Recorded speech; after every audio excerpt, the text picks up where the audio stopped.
Bienvenidos a este nuevo podcast que se llama Invertiremos. Y en esta ocasión tenemos a un gran personaje aquí en México que pues tengo el orgullo de presentarlo aquí dentro de este podcast de inversiones. Y pues es una persona que ha estado trabajando pues enormemente en este área de inversiones. Y pues gracias a Dios se dio la coincidencia de que visitaste aquí Monterrey, canijo. Y pues me da mucho gusto de que estés aquí en el programa. Y pues qué mejor que pues te presentes, José. Sí. José Rodríguez, alias Pimpo. José Pimpo me encuentran en redes sociales. José Pimpo en redes sociales. José, pues platícame tu historia. Digo, yo más o menos te conozco, pero quiero que tú me menciones por ti mismo tu historia y platícame quién eres, sí, por así decirlo. No, muchas gracias por la invitación y digo, un gusto estar por aquí en Monterrey. Ya tenía un ratito sin visitar y pues bueno, muchas gracias. Soy José Rodríguez. Yo estudié banca y mercados financieros. Trabajé 14 años en casas de bolsa de México y Estados Unidos. Okay. Y muy temprano, en 2011, un amigo me habla de esta cosa llamada... ¿Eres de Ciudad de México? Bitcoin, sí, soy de Ciudad de México. Okay. Me habla de esta cosa llamada Bitcoin, cuando pues, aún no hay nada de lo que conocemos al día de hoy. Para empezar, ninguna de las 1000 criptomonedas, tokens, shitcoins y todo lo que existe. O sea, era puro Bitcoin y clones de Bitcoin como Litecoin, Dogecoin, etc. Ah, no es cierto, en esa época todavía no. Eso fue cuando lo conocí. Cuando lo conocí solo era Bitcoin y curiosamente no había... ¿Qué año estamos hablando, José? 2011. 2011. Y o sea, ahí lo único que empezó... No. Fue un amigo no está en la industria y después me empezó a platicar de esto y me dijo, tú lo vas a entender y te va a gustar y no sé qué, bla, bla. Pero pues no había nada de infraestructura. No hay lo que hoy conocemos como carteras. No había sitios de intercambio. Apenas comenzaba Mt. Gox, que fue en su momento, digamos que el monopolio a nivel mundial de sitios de intercambio. Estaba Silk Road. Okay. Y yo lo que le decía a este amigo es... Pero no había nada en México. No, en México no había absolutamente nada. Bien atrasados, güey. No, nada. Y digo, en el mundo, en ese momento, te digo que apenas empezaban muchas plataformas, ¿no? Y yo le digo, bueno, o sea, se me hace un experimento tecnológico y financiero, social muy interesante. A mí siempre me han gustado también los videojuegos como los MMORPGs y de ese tipo donde puedes interactuar y donde, pues, por ejemplo, hay una economía. Había visto, por ejemplo, que había intercambio contra la moneda de Second Life, Linden Dollar contra Bitcoin. Fue de los primeros pares que hubo antes, incluso creo que de dólar. Entonces, Linden Dollar de Second Life se podía intercambiar, pero pues era básicamente todo lo que existía. Y le digo, bueno, ¿qué más puedes hacer con esta cosa? Me dice, no, pues te puedes meter a Silk Road y comprar... Bueno, Silk Road, para los que no conocen, fue... ¿Pero todas esas plataformas están en Estados Unidos o están basadas en otras partes del mundo, güey? Mt. Gox estaba en Japón. O sea, literalmente está muy reciente todo. Silk Road de Estados Unidos, que, pues bueno, un poco de la historia de Silk Road fue muy famoso en su momento y fue... El caso de uso más importante para Bitcoin. No fue muy bien visto porque era un mercado libre, absolutamente libre, en el que incluso podías comprar cosas que son ilegales. Okay. Entonces, entre ellos, mi amigo me dice, yo le digo, bueno, ¿realmente para qué puedes usar esto? Me dice, por ejemplo, te metes aquí a Silk Road y compras drogas. Le digo, ok, vivimos en Ciudad de México. Tú vives en la Condesa, que es como la zona hippie, hipster, donde pues, te puedes encontrar en la esquina a alguien... que te venda eso o que fumes sin que tengas que usar esta complejidad, ¿no? Ajá. O sea, ¿qué más lo puede hacer? Me dice, no, pues por ahora no se puede hacer nada. Entonces, 2011, pues digo, nada más lo vi ahí de lejos. 2012 ya empecé a investigar más. Empezaron a surgir los primeros... ¿Ya estás de vuelta aquí en México? Sí, o sea, yo... Ahí tenías trabajo. Sí, trabajaba en Ciudad de México. En esa época trabajaba todavía en una casa de bolsa. Uh-huh. Y en 2012 empecé a ver que ya empezaban a surgir las empresas y los primeros angel investors y empecé a ver cómo se desarrollaba. Empezaron los clones de Bitcoin, Litecoin, Dogecoin y una que en su momento fue innovadora que se llama Peercoin, que fue de las primeras proof of stake que existió. Okay. Pero realmente había 10 criptomonedas y el market cap era o sea, era que nada, y el 99% era Bitcoin, ¿no? ¿Dentro de esa casa de valores ya se hablaba de las criptomonedas o todavía estaba...? No, yo era el único o sea, loco que estaba ajá, ahí. güey. En 2012 nada.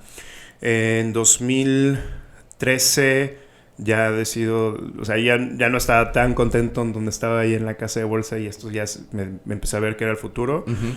Y una de las razones también por las que me subí fue, por ejemplo, Barry Silbert. Barry Silbert es el dueño de DCG, que es el fondo de inversión más grande a nivel mundial que invierte en diferentes empresas, Okay. entre ellas, pues, digo, afortunadamente en Bitso. Pero antes de eso, él venía también de bolsas de valores y de casas de bolsa. Tenía su empresa llamada Second Market, que vendió a Nasdaq, que es la bolsa de Estados Unidos.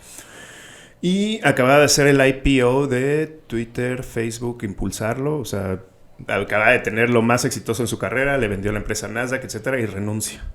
Y se va all in en Bitcoin. Pero, ¿dónde lo conociste, güey? O sea, yo no lo conocí a él personalmente hasta después. Yo lo conocí porque había aplicado alguna vez a Second Market, a su empresa de valores. Okay. O sea, su casa es una bolsa de valores privadas. De ahí lo conocí y pues yo dije, pues a ver, estás listando de las empresas más grandes y de los IPOs más, o sea, que han hecho más ruido. O sea, es el momento más grande de su carrera y renuncia y se va y dice, no, yo a partir de hoy voy a crear GBTC, voy a crear DCG y voy a ser el inversionista más grande.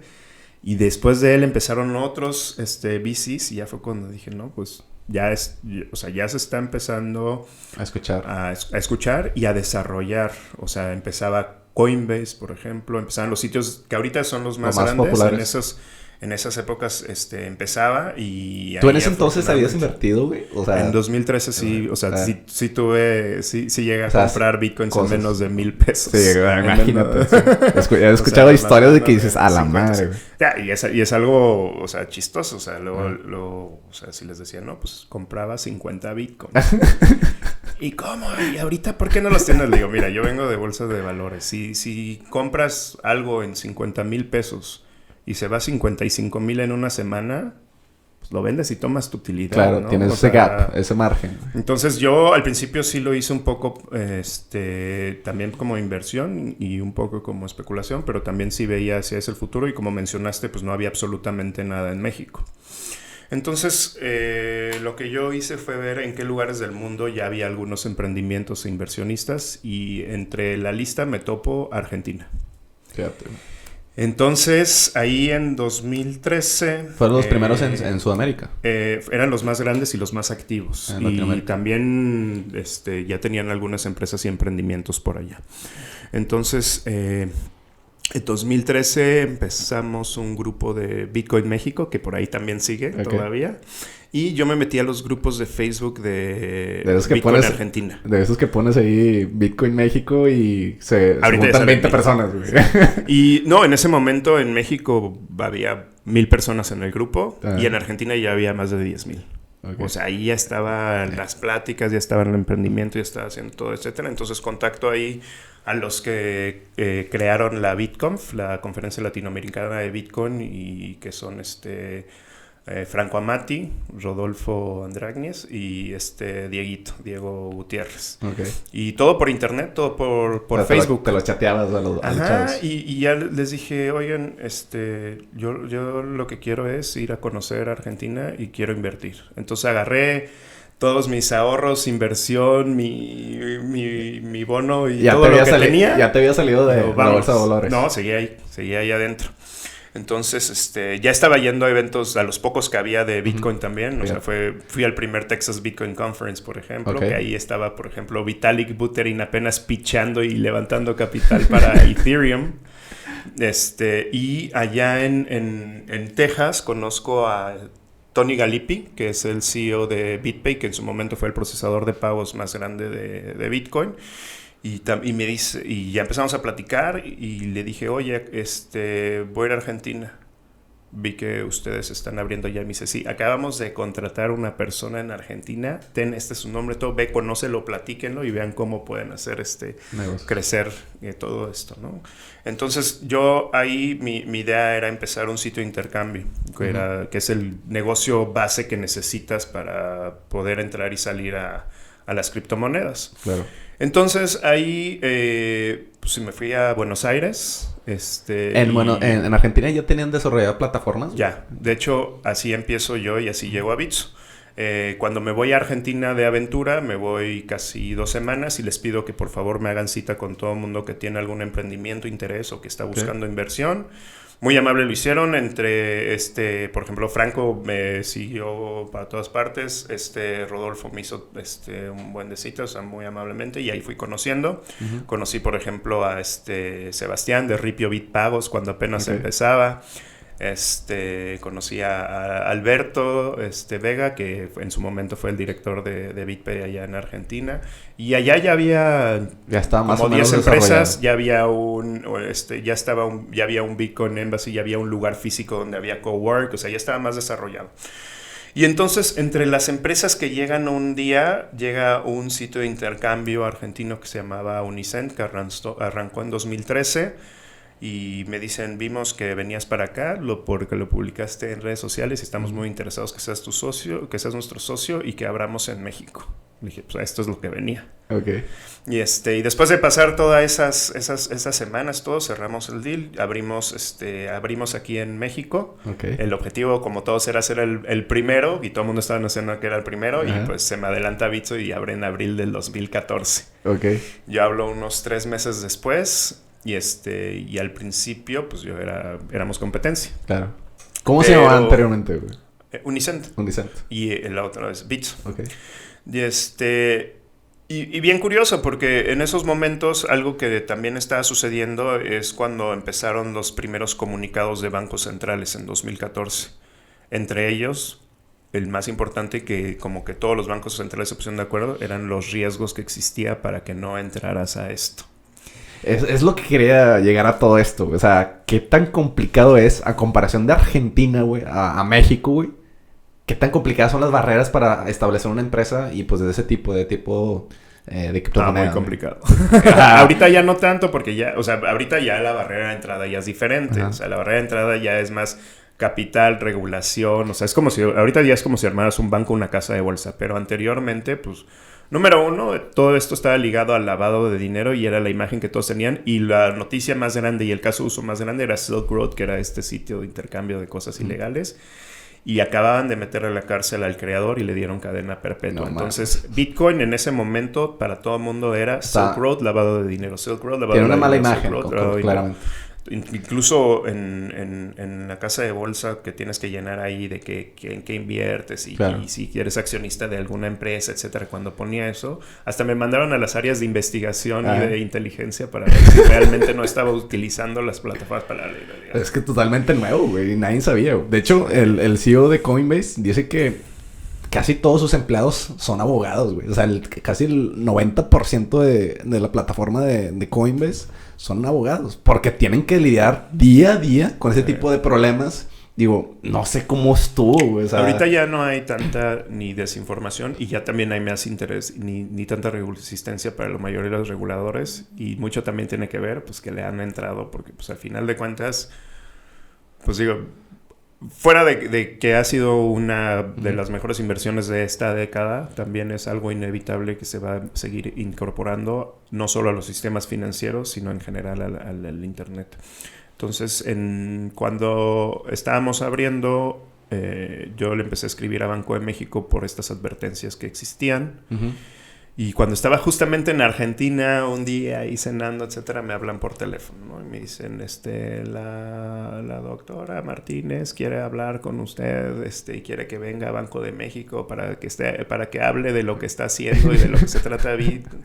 Pero yo dije, bueno, no puedo porque ahorita estoy en Buenos Aires, pero regreso la próxima semana. Siguiendo trabajando con Unicent. Sí, y todavía seguía en la casa de bolsa. Okay. Y entonces empiezo a tener esta comunicación con Banco de México y hacemos la primera reunión con Banco de México e invito, o sea, a los que digo eran mi competencia, porque al final de cuentas yo lo que vi en Casa de Bolsa es, aunque seas competencia, eres un gremio y puedes hacer asociaciones y puedes empujar todo como industria. O sea, sí, en negocio vas a estar compitiendo.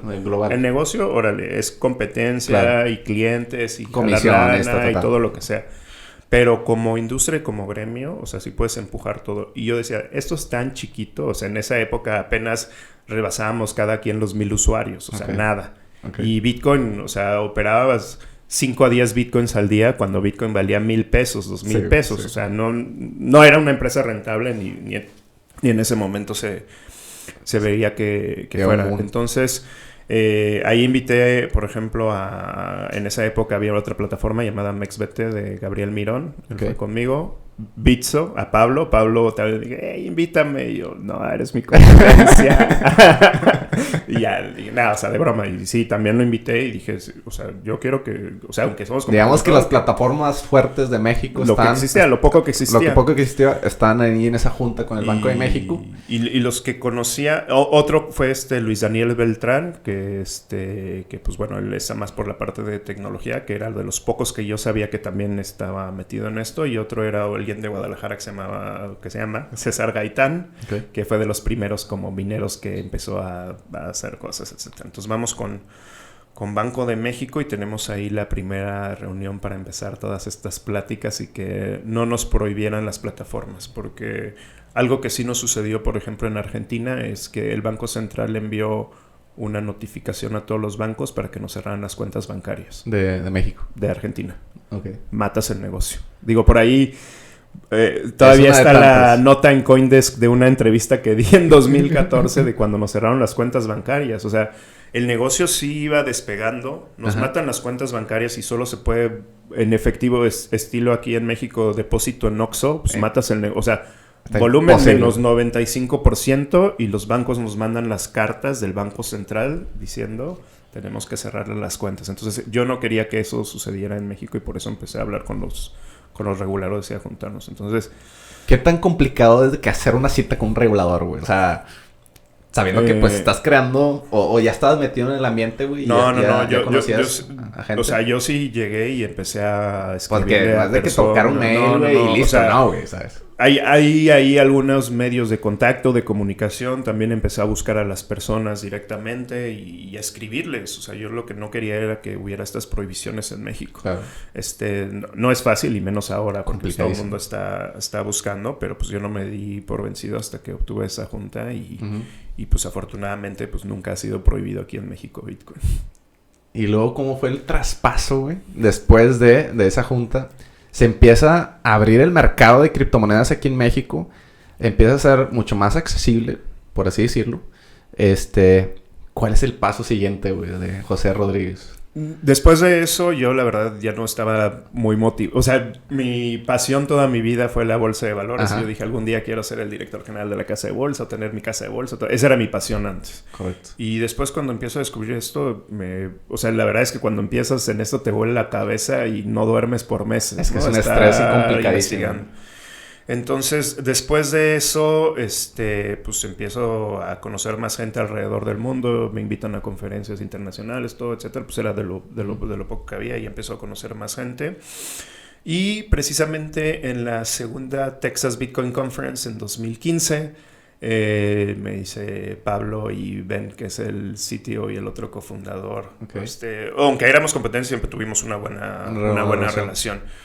Y estábamos y me dice, te invitamos a cenar y a tomar, vamos a platicar, órale. Y me dice Pablo, me gusta mucho lo que hacen, me gusta mucho como su plataforma, me gusta mucho eso, no sé qué, bla, bla, así como que, pues, o sea, y digo, no, pues a mí también, o sea, es mi competencia y todo, pero pues también lo están haciendo bien. Okay.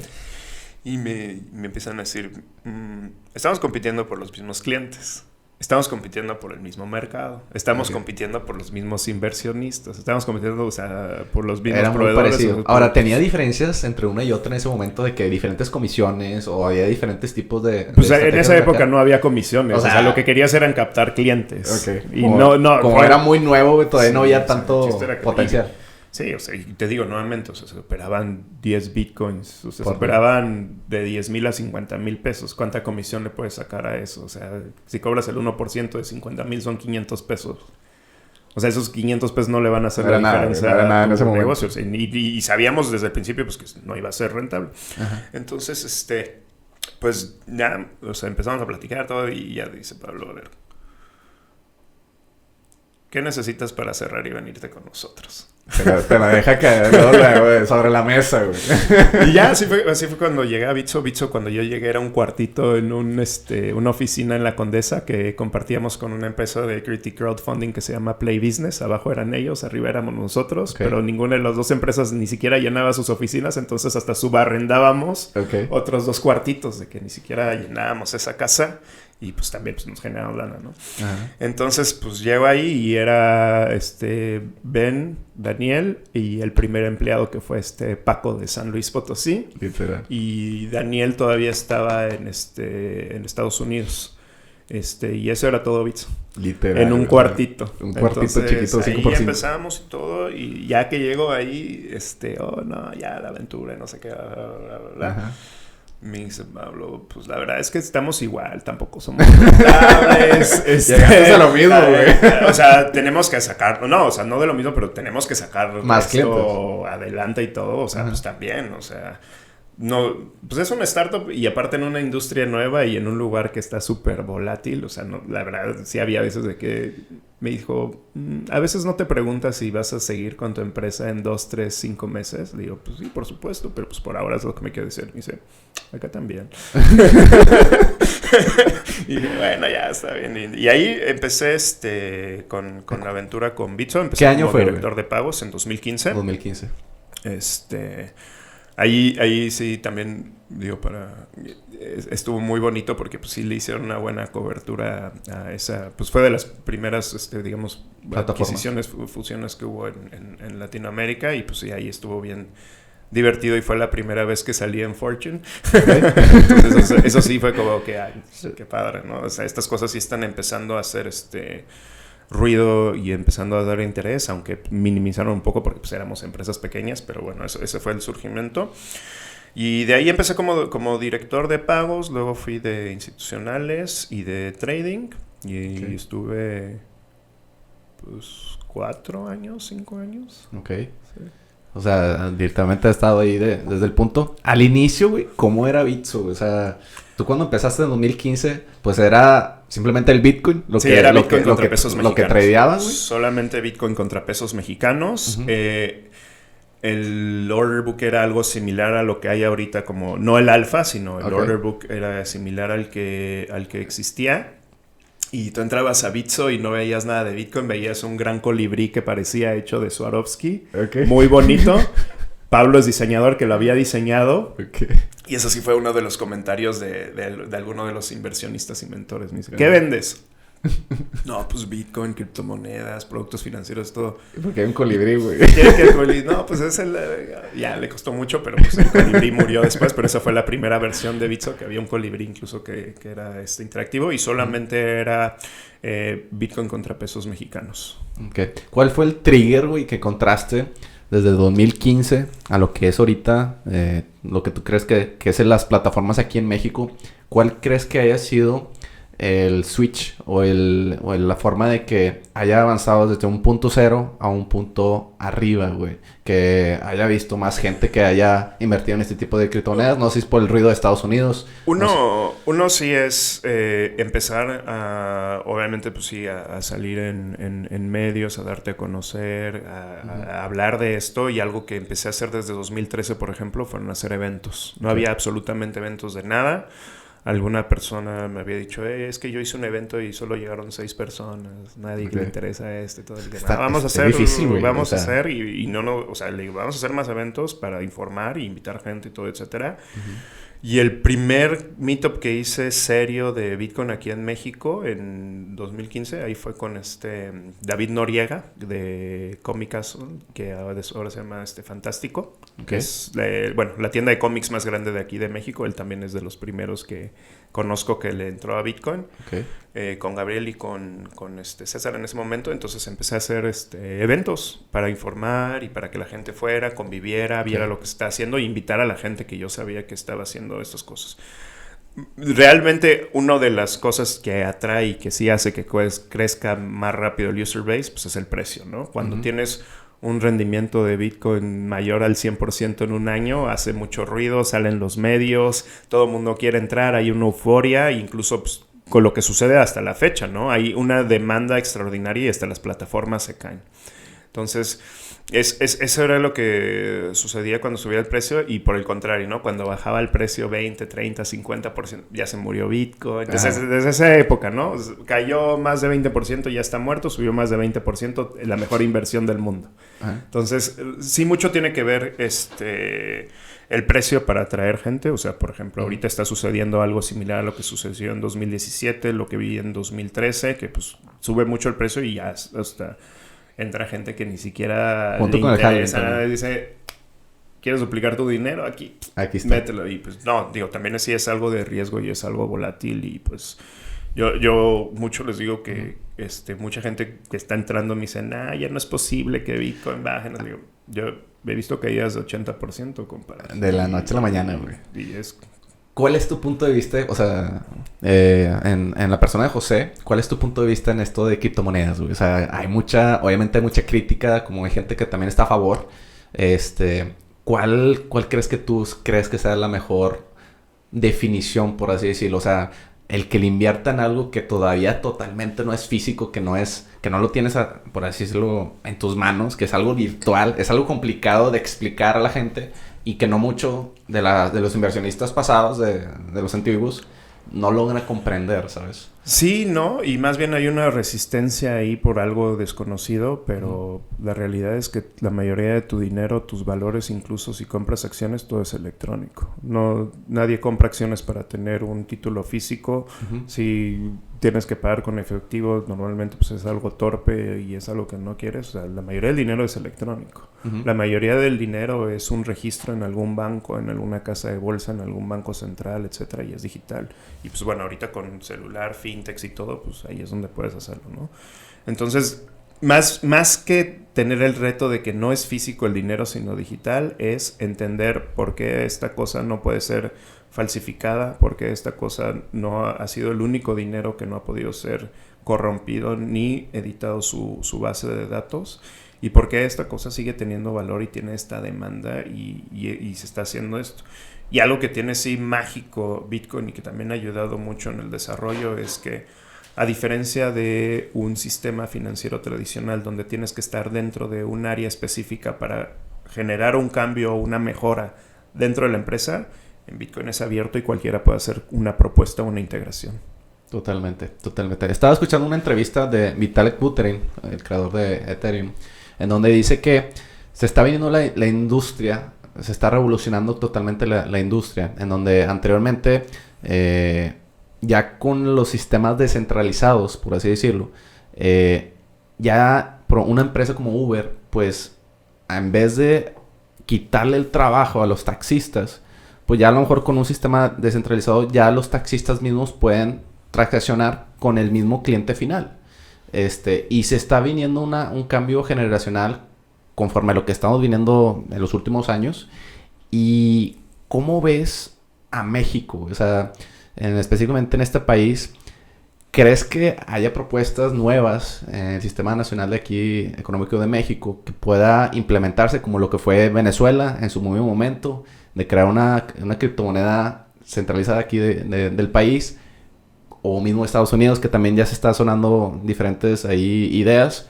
¿Cómo ves tú, José Rodríguez, el futuro de criptomonedas aquí en México? Pues una de las propuestas precisamente y por las cuales me seguí reuniendo después de Banco de México, después de esa primera llamada de regulación, fue precisamente que propusimos Luis Daniel Beltrán y yo crear el peso digital, que era crear un nuevo agregado monetario sobre blockchain del peso, lo que ahorita ya se conoce como stablecoins, ¿no? Entonces, esa era parte de la propuesta y en eso trabajamos algunos meses con Banco de México. Al final, pasaron todas estas tragedias del hackeo de Banco de México y cambiaron la gente y la persona que llegó ya no le gustó el proyecto y se fueron por... desafortunadamente CODI, que en México es un sistema para que pagues con el QR integrado al banco. Entonces, por querer hacer su solución en vez de, o sea, ir con la tendencia, pues, o sea, el crecimiento que ha tenido ese sistema, pues no ha sido nada bueno. Entonces, creo que México desafortunadamente no ha avanzado tanto en el tema de Banco de México para que adoptarlo y sí hay alguna resistencia.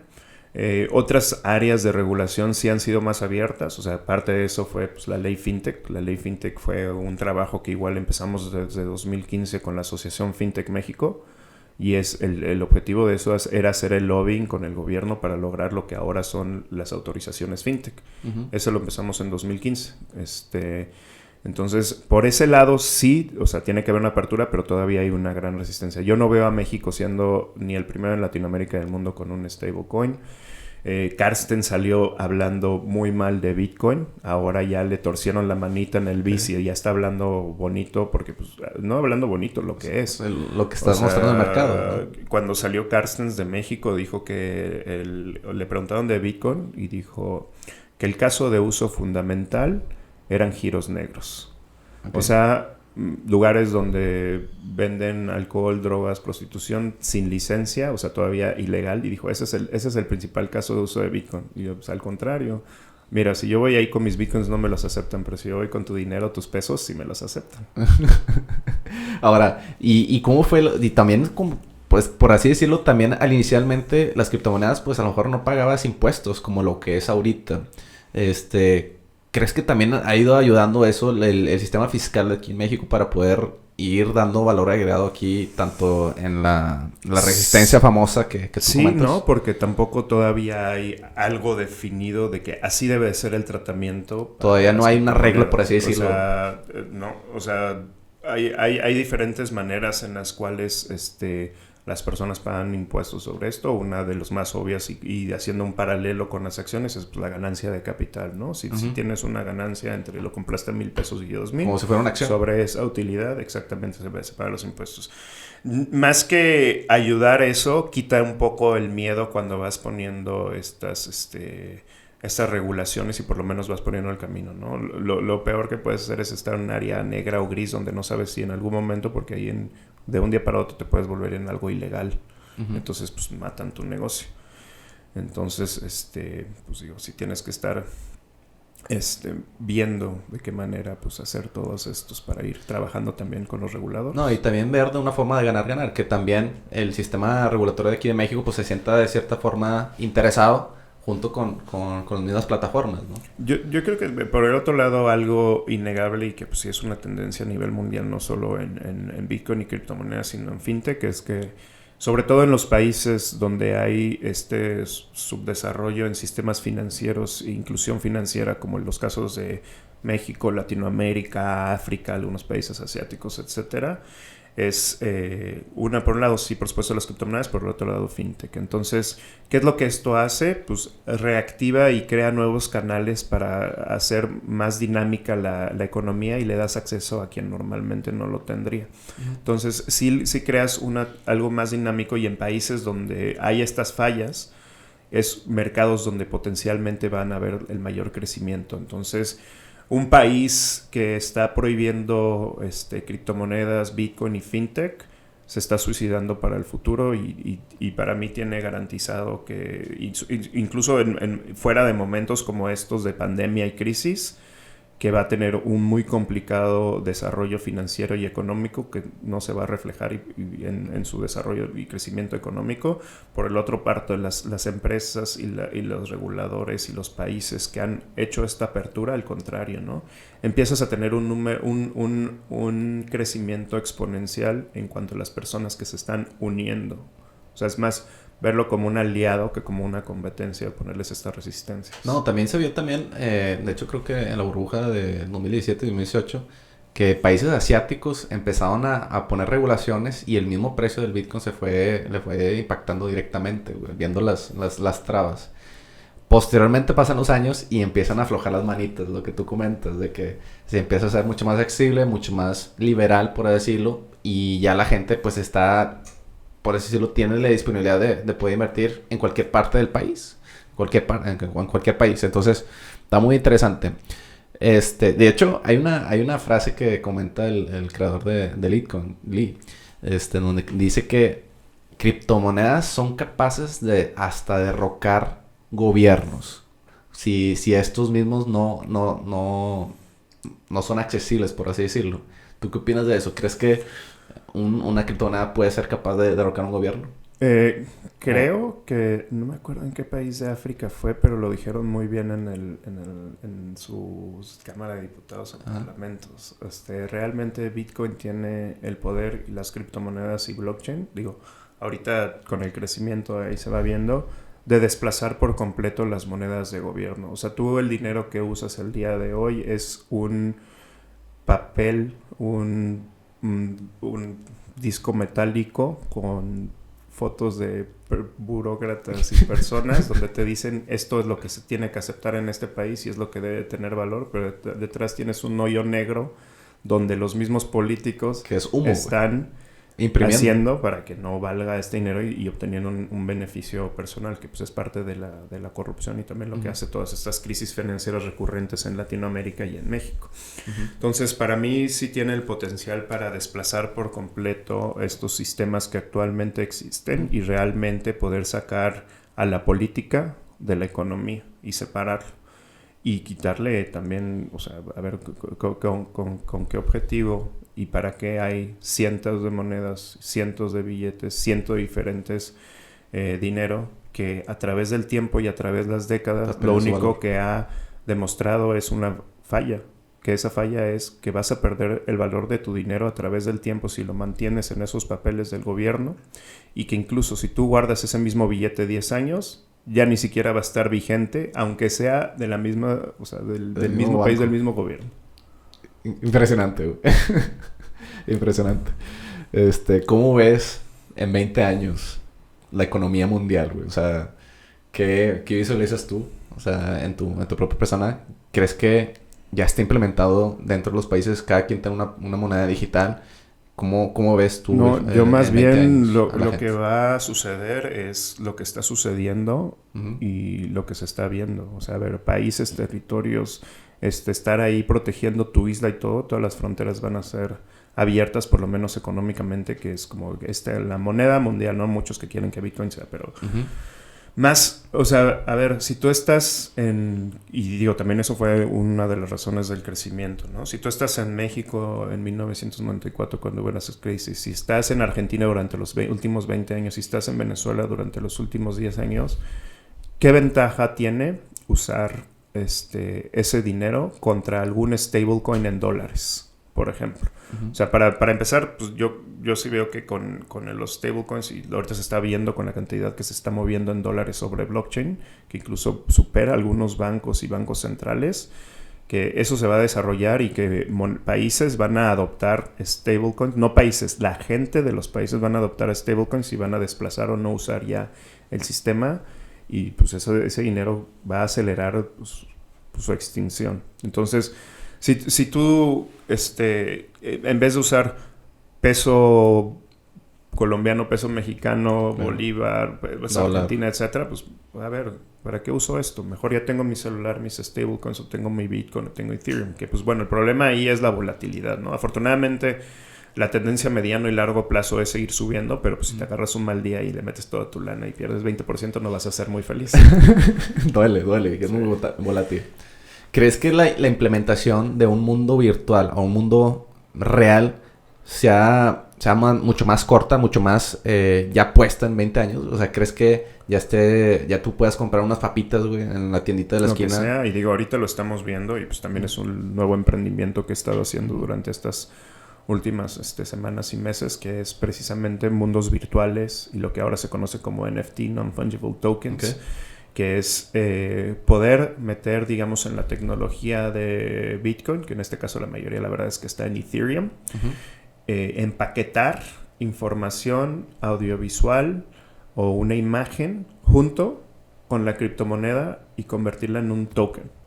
Entonces, para mí, por ejemplo, eso sí tiene un gran potencial y hay una razón por la cual está creciendo, que es la facilidad con la cual tú puedes hacer, por ejemplo, cobro de regalías, propiedad intelectual, arte, seguimiento, evaluaciones, información en tiempo real de lo que sea para crear realmente un internet de valor. Entonces, para mí se va a acelerar más la migración hacia estos mundos virtuales, algo así como la película de Ready Player One. Si no la han visto, se los recomiendo. Okay. Para mí eso es en lo que se van a convertir todos estos mundos virtuales de Decentraland, CryptoVoxels, Sandbox, etcétera, donde vas a estar ahí adentro y donde vas a entrar al cuarto virtual y va a estar ahí un estilo Amazon y simplemente vas a agarrar cosas y después te llega a tu casa, ¿no?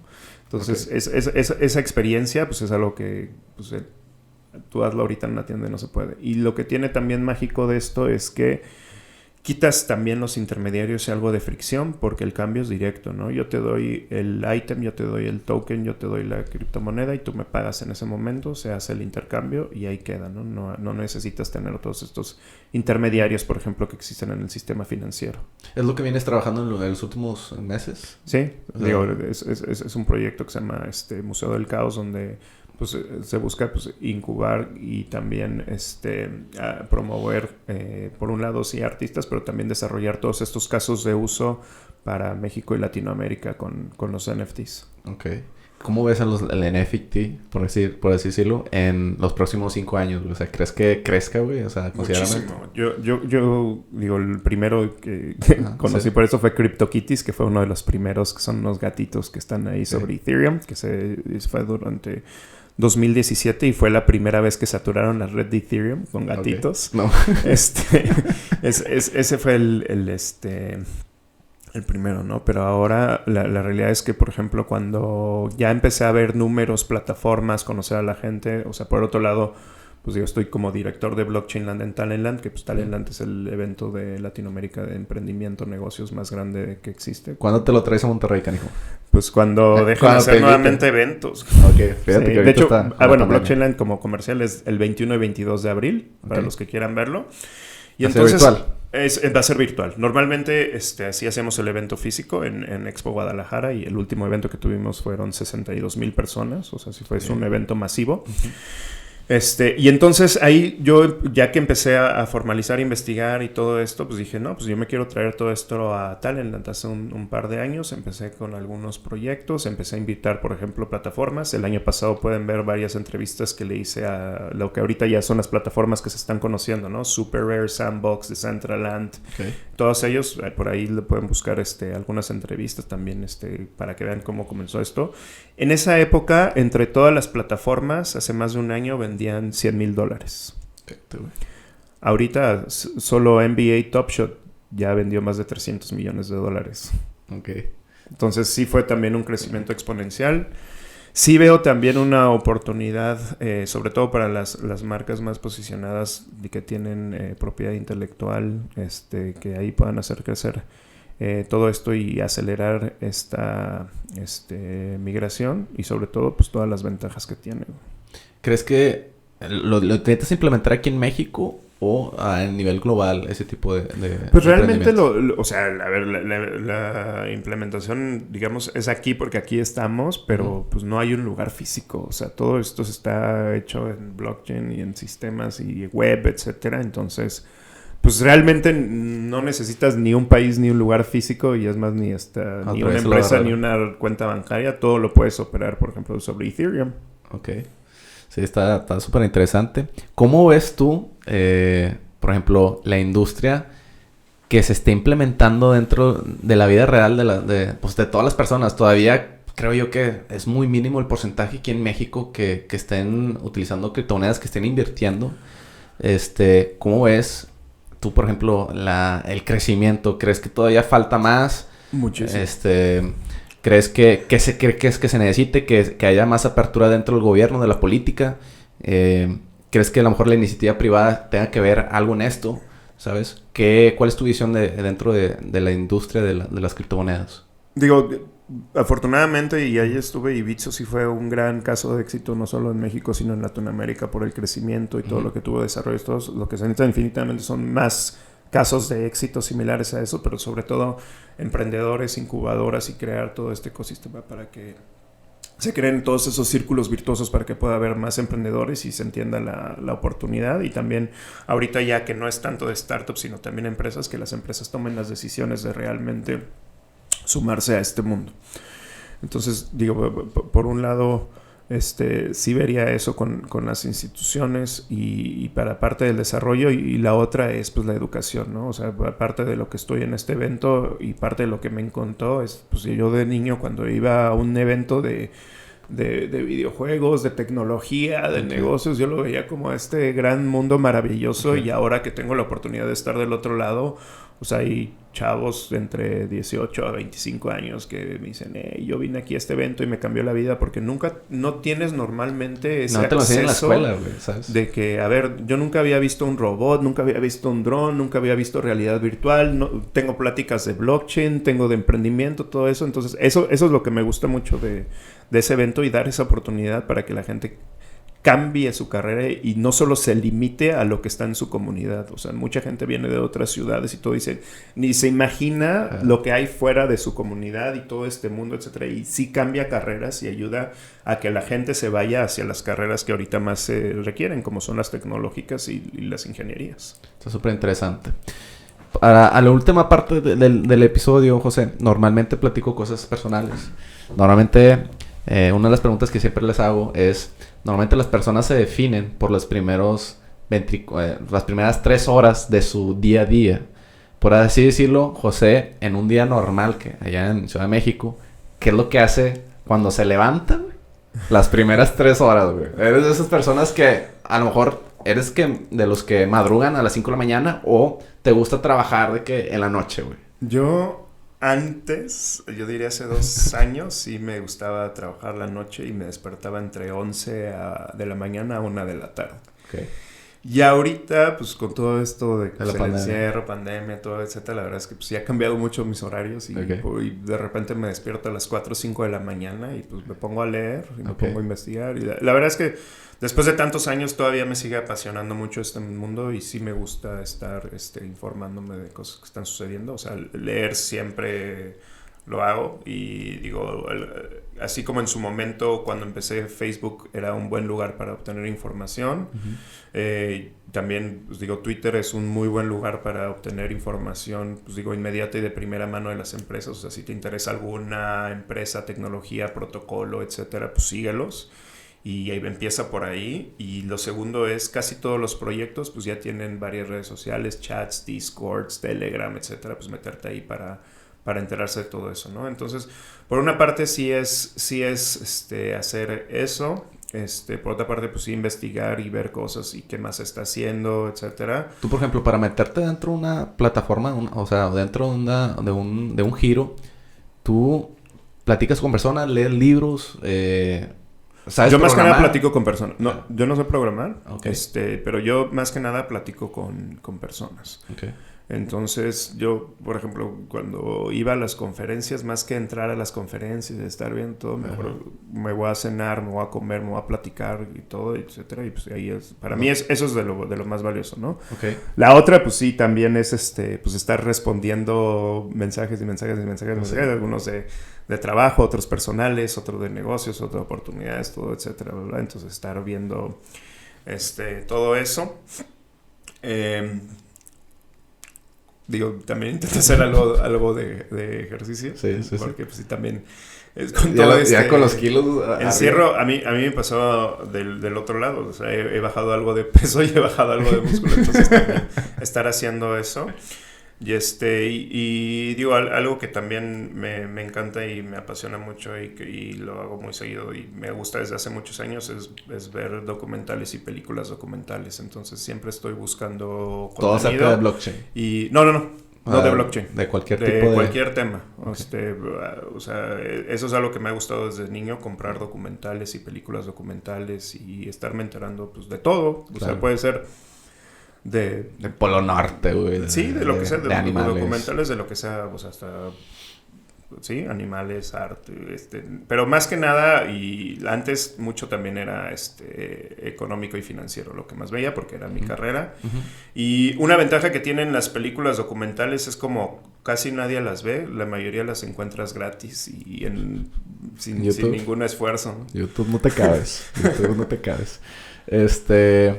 Platícame cuál ha sido tu mayor, por así decirlo, barrera o reto que has tenido en tus últimos años, desde que pues, iniciaste todo en esta industria del blockchain, de criptomonedas, ¿cuál ha sido tu mayor reto que te has topado y que dices, puta madre, me pasó esto, pero lo pude sobrellevar de esta forma, güey? ¿Sabes? Sí, yo digo, uno de los más grandes es que la realidad yo nunca en mi vida había emprendido y yo siempre había trabajado en una casa de bolsa, en una oficina. Entonces, para mí mi vida era eso y algún día llegar a ser director general de...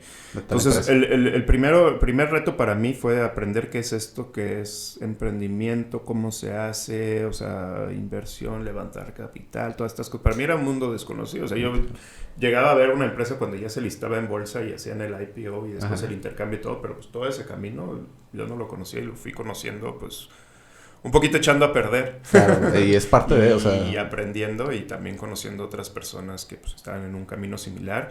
Y en México, tanto en el mundo de emprendimiento como Bitcoin y blockchain, la verdad es que la mayoría sí es muy, no solo participativo, sino hay una gran apertura para las nuevas personas, ¿no? Pocas veces tú te vas a encontrar a alguien que cuando empiezas a hablar de estos temas y tú quieres hablar con él y tener una conversación y conocer más, te va a decir, nah, yo no quiero hablar contigo todo. La verdad es que desde siempre para mí la mayoría de las personas han tenido una gran apertura y no solo digo conmigo sino con las personas nuevas que llegan a todo esto, entonces también lo veo como una ventaja. Entonces tu mayor reto fue al haber emprendido, o sea. Sí, emprender y descubrir qué era esto, ¿no? Desde cosas bien chistosas, cuando me invitaban de mentor a hackatones, todas esas cosas, yo no era algo que nunca había vivido, o sea, había vivido concursos dentro de una empresa y todo esto, ¿no? Y me acuerdo la primera vez. Sí, no sé qué, y traes el MVP, yo, MVP. O sea, yo jugué americano y jugué rugby y jugué todos los MVPs, el Mobile Gold Player, ¿no? Y esas cositas. Desde esas cositas, desde los tecnicismos hasta ahí. Y bueno, no es algo tampoco complicado. Y afortunadamente también del otro lado, pues hay muchos libros de emprendimiento, muchas películas, mucha gente, biografías, gente que ha contado cómo lo ha hecho, todo, etcétera. Entonces, eso más conocer a algunas personas, pues me ha ayudado, pero pues yo diría que todavía, aunque ya pasaron unos añitos, yo no soy un experto en todo eso. Y siempre van a haber problemas. Sí. Mencióname si has tenido un mentor, una persona que te ha apoyado en tu carrera de emprendimiento. ¿Te has enfocado con alguien para poder salir sobre adelante? ¿Y en qué te ayudó esa persona, sabes? Un mentor en específico que yo diga con esta persona es el que me ha ayudado a desarrollar mi carrera, no. Más bien hablo con muchas personas. Hablo con muchas personas de diferentes partes del mundo y de diferentes perfiles, etcétera, ¿no? Entonces, más que un mentor, es luego estas pláticas donde, pues sí, una parte es como amigo, la amistad y cómo ha estado, bla, bla, bla. Luego sí es cosas de negocio, etcétera. Y tener estos intercambios. Y también tener algunos intercambios de ambas partes completamente desinteresado, ¿no? O sea, de cómo te ayudo y cómo te apoyo como un amigo.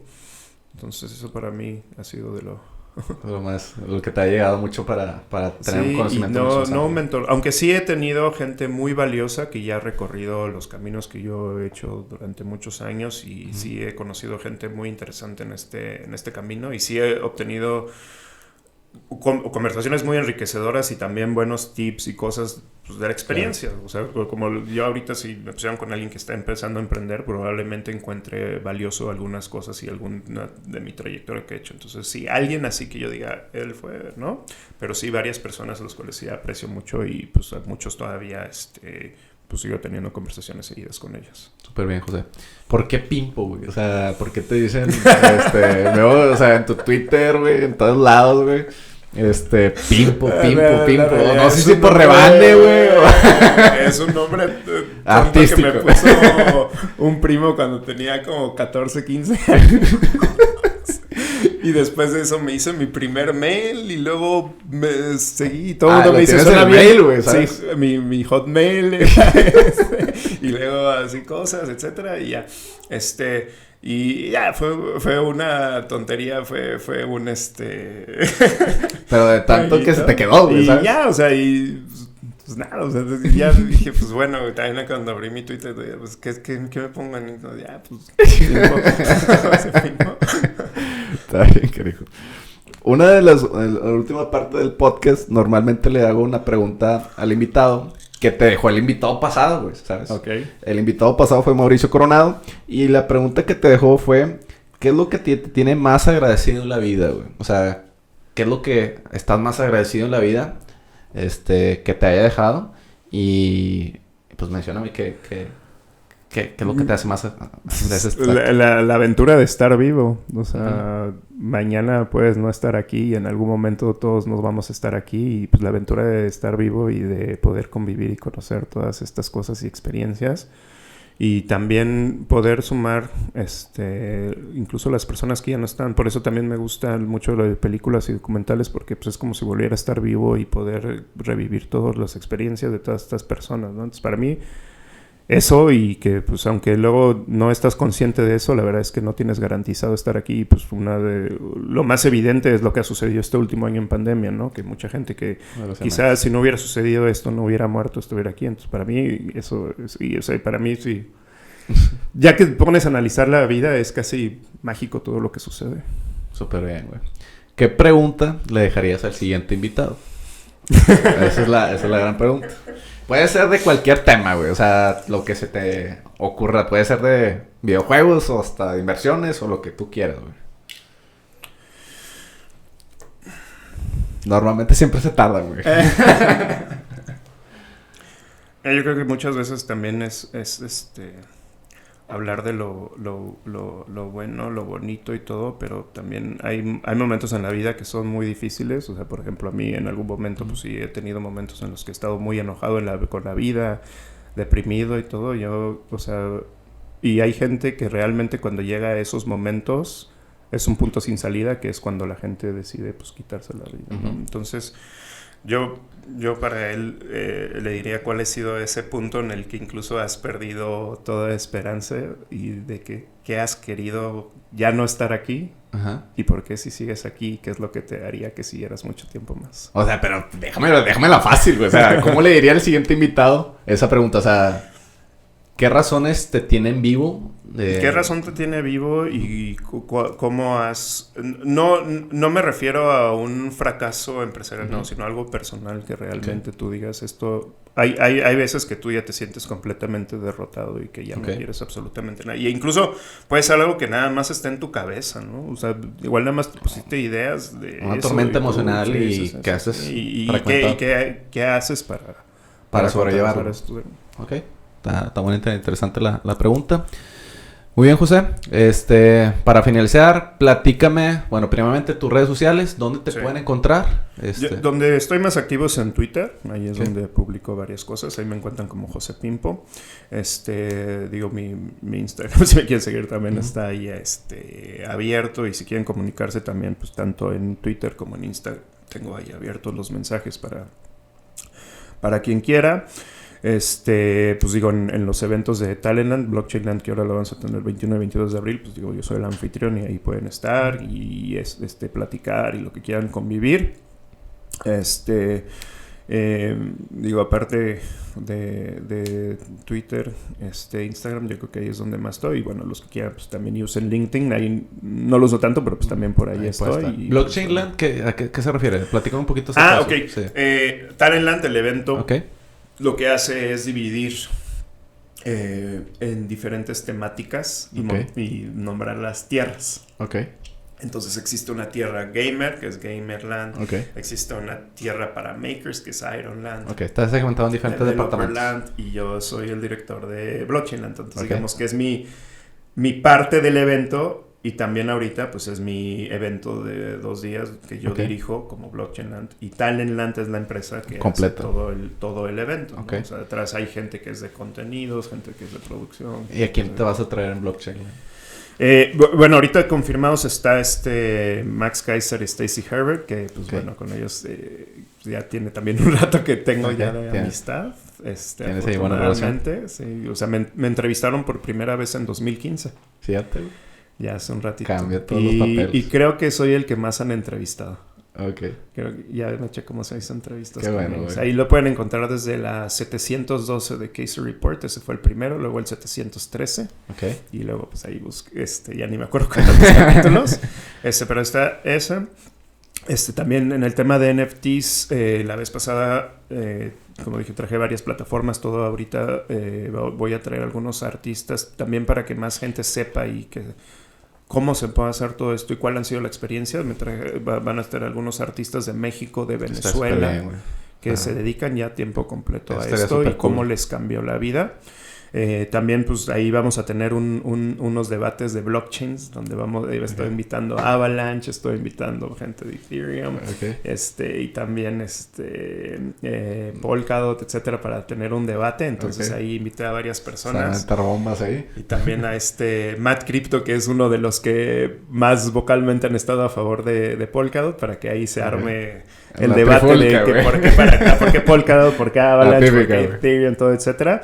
Y otro panel que vamos a tener interesante es sobre Bitcoin Maximalists. Ahí invité ahorita a Tomás Álvarez de Volavit. También él fue el de los pioneros, de aquí en México, Tomás Álvarez. De los que están aquí. Tomás, también personalmente, mucha gente no lo conoce porque no es tan mediático, pero mucho de lo que se ha construido en México y mucho del camino temprano que hubo también fue gracias a él. De hecho, él estuvo con incluso, creo que fue el primer mexicano de blockchain inicial a Vapor Labs, por ejemplo, cosas así. Y pues gente que realmente sí cree que Bitcoin es lo único que debería de existir. Como dinero, para mí sí siempre será como el oro el número uno, pero también creo que hay muchas cosas que aunque no te guste Ethereum y las shitcoins y los ICOs y Decentralized Finance, la realidad es que si no hubieran sido por tecnologías como Ethereum, al día de hoy esos casos de uso no estarían con el desarrollo que actualmente tienen. Entonces, esa es otra interesante. Y otra cosa que vamos a tener es la película de Cryptopia en español. Entonces, esta película que ahorita está en Netflix, Amazon, todo, etcétera, firmamos ahí con un convenio. Vamos a hacer algunos showings. Vamos a tener la película en español y en un formato de 52 minutos. Sobre el español. Qué bueno que se esté difundiendo todo este tipo de inversiones. Está muy atractivo para toda la raza que quiera invertir en el futuro de la economía. Están esas opciones y más que nada aquí en México. Una pregunta que me faltó hacerte es ¿qué tan difícil es poner criptomonedas aquí en México? O sea, veo que por ejemplo Dogecoin está disponible en Estados Unidos, pero ¿por qué en México no? O sea, ¿qué tan difícil es implementar una moneda extranjera o de otro lado y implementarlas aquí? ¿Es tan complicado? ¿Y por qué sí, por qué no? Luego también es una pregunta que constantemente se hace: ¿y por qué no subes en criptomonedas como Binance, ¿no? Que es un ejemplo. La realidad es que cada criptomoneda que tú subes tiene su tecnología propia, retos, ventajas, desventajas, etcétera. Entonces sí tienes que crear toda la infraestructura, no solo para integrarlo al exchange, que eso pues es la tecnología, sino la seguridad, ¿no? Estás custodiando el dinero de miles de usuarios. La infraestructura, el desarrollo alrededor que hay del sistema, todo. Entonces, listar una nueva moneda no es nada más... Bueno, excepto que ya tengas Ethereum y listes un ERC20, que es un token hecho sobre Ethereum, eso sí se facilita. Pero usar tantas blockchains diferentes también tiene su reto. Tienes que tener gente especializada en cada uno de estos protocolos. ¿Qué vas a hacer? Y nos tocó, ¿no? Por ejemplo, el fork de Bitcoin. Que el fork, de Ethereum. Cuando Ethereum se separó y se hizo Ethereum Classic, Ethereum, que eso fue por el DAO, que bueno, por ahí buscan el DAO para la historia en 2015. Y por ejemplo, ¿no? Pues ¿qué haces en esos casos? Es algo sin precedentes. Tienes que tener un equipo que responda de inmediato y que tome decisiones. Y ahí, por ejemplo, el encargado era Daniel. Daniel pues, era de los pocos programadores especializados que tenía y él era el que tenía que estar. Ese día estuvo bien chistoso porque hicieron el fork de Ethereum, crearon Ethereum Classic para borrar las transacciones del DAO, que fue en su época el contrato inteligente más grande y uno de los crowdfundings más grandes en la historia de la humanidad. Se lo hackearon y echaron para atrás y crearon un nuevo blockchain. Entonces todo el mundo esperaba que esta va a dejar de existir y todo el mundo se va para acá. Y no es tan fácil. Ahora están los dos. Y yo me acuerdo que estaba y era un domingo como a las 2 de la mañana. Les digo, creo que fue Bittrex. Les dije, Bittrex acaba de listarlos. Esta cosa ya tiene valor. Y eran las 2 de la mañana un domingo y se los mando a Pablo, Daniel, y me dice, a esa hora nos despertamos y nos pusimos a ver qué está sucediendo. Porque también, como es algo raro y sin precedentes, y es algo que también está algo complejo, surgieron algunos ataques que nunca habían existido y empezaron a drenar carteras. Por ejemplo, a Coinbase le tocó. Sí, y había hecho muchas noticias en diferentes plataformas en Estados Unidos. Sí, y entonces tienes que hacer y tienes que actuar en ese momento para contener esos tipos de ataques y no puedes esperar. Es complicado, es complicado. Y eso es algo también que tiene esto nunca para. No es como la bolsa de que sí, de 8 a 3 o el banco de lunes a viernes. No, es un banco y no 24 paras horas. Y la tecnología sobre la que está construido no para y tú no tienes control sobre ella. Tienes que seguir sobre la marcha. ¿Y qué pasa si un día pues hackean una plataforma? ¿En qué problemas te vas a meter, güey? Digo, si hackean la plataforma, tienes que ser lo suficientemente responsable y tener bien establecido qué hacer en caso de que suceda, ¿no? Sí. Una de eso que hace... por un lado, por ejemplo, Bitso sí ahorita logró un seguro, pero Bitso lo que hace es similar a los sitios de intercambio, ¿no? Segregas las cuentas, así similar como lo haces en el banco, ¿no? Una parte lo tienes en la bóveda, otra parte lo tiene el cajero, otra parte está, etcétera, no en tiene diferentes lugares. Entonces, ahí es donde empiezan los conceptos como cold wallets y buenas prácticas para la custodia, para que incluso si vulneran tu plataforma, no te puedan robar el dinero. Y si te roban, puedas minimizarlo lo más posible, que te roben nada más lo que tienen en la caja. Claro. Perfecto. Muy bien, José. ¿Cómo te ves en 5 años? O sea, ¿cuáles son tus próximos proyectos? Ya me mencionaste de Blockchain Land. Para finalizar, ¿cuáles son tus últimos proyectos? ¿Y cómo te ves en 5 años? Pues mira, algo que también me gusta pues es invertir y pues en el camino he invertido en varias empresitas chiquitas que pues yo espero que ya no sean tan chiquitas en los próximos años. La mayoría aquí en México. Súper bien. Startups. Por ejemplo, una de las que invertí en temprano fue precisamente Play Business, que eran nuestros vecinos. Fíjate. Entonces ahí cuando invertí pues eran puras startups chiquitas y todo, etcétera. Y ahorita pues ya es el equity crowdfunding más grande aquí de México.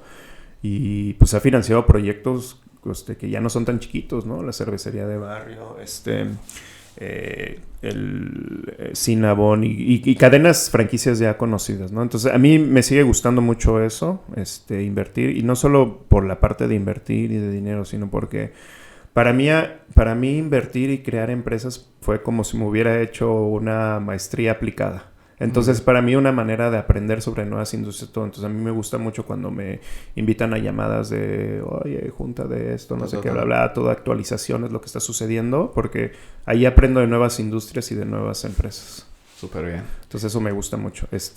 Cosas que sí quiero hacer. También, pues, como dije, me gusta y me apasionan películas documentales. Algún día quiero hacer una. Hace un año hice un intento, pero tuvimos que parar por la pandemia. Uh-huh. Toda esta parte de lo del museo y todo, para mí sí es una oportunidad de hacer un gran pool de valor y de propiedad intelectual para impulsar diferentes industrias. Eso también espero poder impulsarlo. Y pues seguir emprendiendo, no pararme con esto y conocer más industrias y tener otro hijo. ¿Cuántos tienes? Uno. Uno. Tiene 13 años ahí. Saludos a José Ángel. Súper bien, saludos a José Ángel. Muchas gracias, José Antonio. José Rodríguez, alias El Pimpo. Gracias por este episodio, canijo. Pronto estará disponible en todas las redes, en todas las plataformas, en Spotify, en Apple Podcasts, en YouTube, en Instagram, en todas las plataformas que te imaginas. Pronto estará disponible. Muchas gracias, canijo, por visitarnos. Yo sé que vienes de aquí de Ciudad de México, a Monterrey un ratito. Y ya te vas mañana. Pero muchas gracias por aquí visitar el estudio. Y pues pronto ahí estaremos ahí en comunicación, canijo. Muchas gracias. Claro. Gracias por la invitación. Y ahí nos vemos, canijos. Hasta luego.